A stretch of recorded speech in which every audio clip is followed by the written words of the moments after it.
ये माली क्या काम करता रहता है? देखो सारे फूल यहाँ पे पड़े, उसे बोलो यहाँ से इसको झाड़ू दे, और ये सारी वो वाली जो गुलाब की क्यारियां उनमें गोडी करे। हर वक्त बस पैसे मांगता रहता है। जाओ बुला के लेकर आओ उसको। मचाया हुआ यहाँ पे सारा। मामा आपने जुबैर अंकल को कॉल नहीं की? नवेरा ने तुम्हें बताया नहीं वो लोग आज आ रहे हैं? वो तो कह रही है आपकी रूबी आंटी से बात हुई। तो रूबी से बात हो या जुबैर साहब से बात हो, बात तो एक ही है ना। नहीं मामा, मैंने आपसे कहा भी था कि आप जुबैर अंकल को कॉल कीजिएगा, वो बड़े हैं घर के। तो बच्ची तो रूबी भी नहीं है ना बेटा, बता दिया होगा उन्होंने जुबैर साहब को। मामा आप तो हमेशा इन चीजों का ख्याल रखती हैं, पता नहीं जुबैर अंकल के मामले में आपको क्या हो जाता है। जमान क्या कहना चाह रहे हो तुम? बस इतना ही कि जब भी जुबैर अंकल को रिस्पेक्ट देने की बात आती है आप उन्हें इग्नोर करती हैं। फजूल बातें मत करो जमान। ना तो जुबैर साहब मेरी रिस्पेक्ट के भूखे हैं, ना ही उनको रिस्पेक्ट देने में मैंने कोई कमी छोड़ी है। तुम्हें बहुत ज्यादा अफसोस हो रहा है ना, तो तुम खुद कॉल कर लो उनको। हलीमा,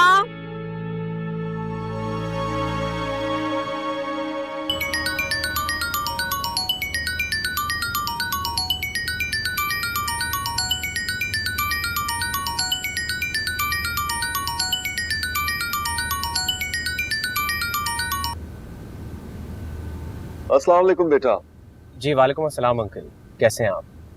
अल्हम्दुलिल्लाह, तुम सुनाओ, सब खैरियत है? जी अंकल सब खैरियत है।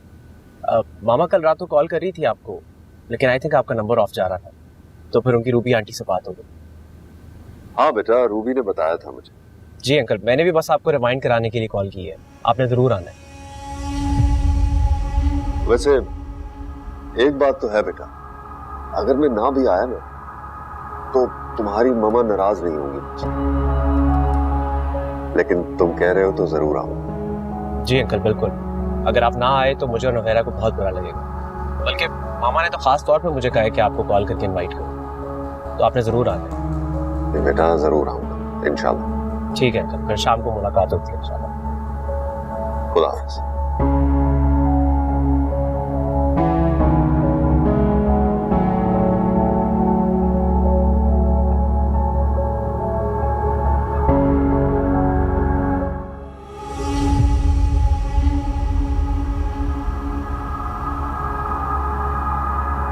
देखिए, जब जमान बेटे ने कहा कि आपके सख्ती से ऑर्डर है कि मेरा आना बहुत ज़रूरी है, मैंने तो उसी वक्त कह दिया था कि मैं तो ज़रूर जाऊंगा।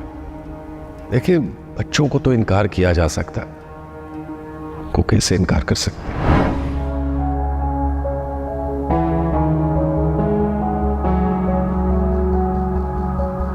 मामा आपने बुलाया? इस ससुराल वालों की खुशनुदी हासिल करने के लिए झूठ कब से बोलना शुरू कर दिया तुमने? क्या मतलब? क्या झूठ बोला है मैंने? जुबैर साहब को ये क्यों कहा कि मैंने उन्हें इनवाइट किया था? मामा आप ही ने तो कहा था कि मैं चाहूँ तो खुद कॉल कर लो। ये तो नहीं कहा था ना कि उनको मेरा हवाला दो। मामा अगर हवाला दे भी दिया तो क्या बुरा कर दिया? उनके दिल में आपके लिए इज्जत बड़ी होगी। नहीं चाहिए मुझे जुबैर साहब से इज्जत। एक आंख नहीं भाता वो शख्स मुझे। लेकिन क्यों मामा, ऐसा क्या बुरा किया उन्होंने आपके साथ? बल्कि हमेशा आपके एटीट्यूड को बर्दाश्त करते आए हैं वो।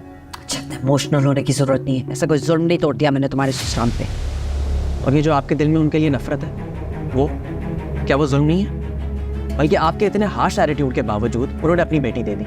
आपको तो ग्रेटफुल होना चाहिए। हाँ, बहुत ग्रेटफुल होना चाहिए, क्योंकि मेरे बेटे को तो अपनी बेटी किसी ने नहीं देनी थी। आखिरी सहारा रह गए थे जुबैर साहब हमारा। मामा आखिर इतनी नफरत क्यों है आपको उस इंसान से? मुझे उनसे नफरत नहीं है, मुझे झूठ से नफरत है जो तुमने बोला उनकी वजह से। मामा मेरी समझ से तो बाहर है आपका रवैया। बहरहाल आप उनको इज्जत नहीं दे सकती, ना दें, मुझ पर उनकी इज्जत फर्ज है। नवेरा के वालिद है वो, और मेरे लिए बाप की हैसियत रखते हैं।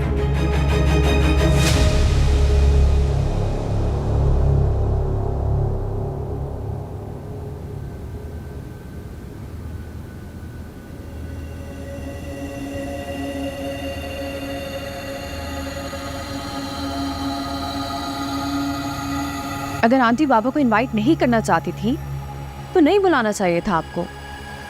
ऐसी बात नहीं है यार, इसीलिए डांट रही थी ना आंटी आपको। नवेरा अगर मैंने अंकल को कह ही दिया था कि मामा ने खास तौर पर उन्हें इनवाइट किया, तो उन्हें बात यहाँ मेंशन करने की क्या जरूरत थी? ठीक है जमान, आइंदा मैं उन्हें कह दूंगी कि यहाँ आने से पहले आपसे पूछ लिया करें कि उन्हें क्या कहना है और क्या नहीं। मेरा ये मतलब नहीं था यार। आइंदा वही कीजिएगा जो आंटी चाहती हैं, क्योंकि मेरे लिए मेरी फैमिली और मेरे बाबा की इज्जत बहुत इंपॉर्टेंट है। यानी तुम कहना चाह रही हो कि मेरे नज़दीक तुम्हारी फैमिली की इज्जत की कोई इंपॉर्टेंस नहीं है? समान पता है, अगर मुझे थोड़ा सा भी अंदाजा होता कि आंटी बाबा को नहीं इनवाइट करना चाहती तो मैंने खुद मना कर देती। अच्छा यार, प्लीज छोड़ दो अब इस बात को।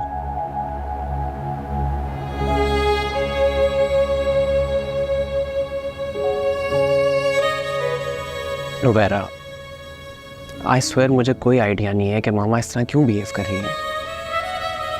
शायद मुझे इस घर में लाने का गिल्ट उनका अब तक ख़त्म नहीं हुआ। अब गलत बातें सोच कर खुद को परेशान मत करो यार, वरना तुमसे कोई भी प्रॉब्लम नहीं है, ट्रस्ट मी।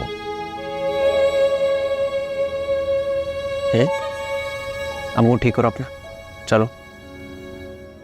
नुबैरा, तुम्हें फारिस का डिसीजन कुछ अजीब नहीं लग रहा? क्या मतलब? मेरा तो ख्याल है कि सब यही चाहते थे कि वो मान जाए। हाँ, मगर इस तरह अचानक मान जाना कुछ ठीक नहीं लग रहा। कमान ज़मान, अचानक कहाँ माना है? तुम खुद ही कहती हो कि उसकी और समन की पर्सनालिटी में बड़ा क्लैश है, बाद में जाके कहीं ये चीज़ प्रॉब्लम्स ना क्रिएट कर दे। प्लीज़ ज़मान, अब सब ठीक चल रहा है तो आप वहम क्यों पाल रहे हैं? तुम खुद सोचो नुबैरा, सबके इतना असरार करने पर नहीं माना और फिर यूँ अचानक मान गया। मुझे तो बड़ा इमेच्योर डिसीजन लग रहा है। अचानक नहीं माना, वो ये बात जानता था कि कोई इस टॉपिक पे बात नहीं करता, लेकिन सब चाहते यही है। एक बात बताओ कि तुमने तो उसे फोर्स नहीं किया इस डिसीजन पे? समझाना मेरा फ़र्ज़ था, जैसे सब ने समझाया मैंने भी उसे समझा दिया, और वक्त के साथ साथ उसने खुद रियलाइज़ कर लिया कि समन से बेहतर ऑप्शन कोई नहीं हो सकता। अब चलें, देर हो रही है। मैं तो आपका इंतज़ार कर रहा हूँ जनाब। बस मैं ये रखती।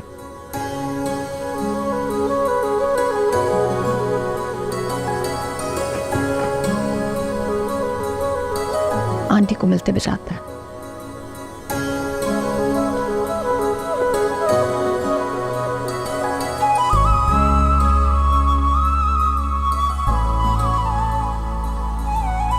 अरे जा रहे हो तुम लोग? जी आंटी। रूबी को मेरी तरफ से बहुत बहुत मुबारक कहना। मैं उसे कॉल भी करूंगी और फारिस को भी कॉल करूंगी। Looking very nice. चलो जाओ, ड्राइव सेफ। खुदा हाफिज़ आंटी। खुदा हाफिज़।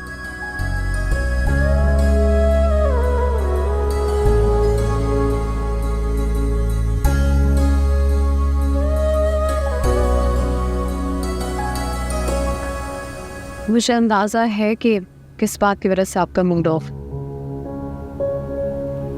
तुम्हें अंदाज़ा है लेकिन मामा को नहीं है। क्या हो जाता अगर वो कह देती कि रूबी आंटी और अंकल को उनकी तरफ से मुबारकबाद देते? मैंने आपको पहले भी कहा है, अगर उन्हें नहीं अच्छा लगता बाबा के बारे में बात करना तो आप टेंशन मत लिया करें। यार लेकिन कोई वजह तो हो ना उनके इस बिहेवियर की। तुम मुंह से नहीं कहती लेकिन दिल ही दिल में तुम्हें बुरा तो लगता होगा ना। उन्हें तो इस वक्त हमारे साथ आना चाहिए था मुबारकबाद देने के लिए। मुझे उनका हमारे साथ आना बुरा नहीं लगा ज़मान, लेकिन हाँ, अगर वो ना चाहते हुए हमारे साथ आती तब ज़रूर बुरा लगता।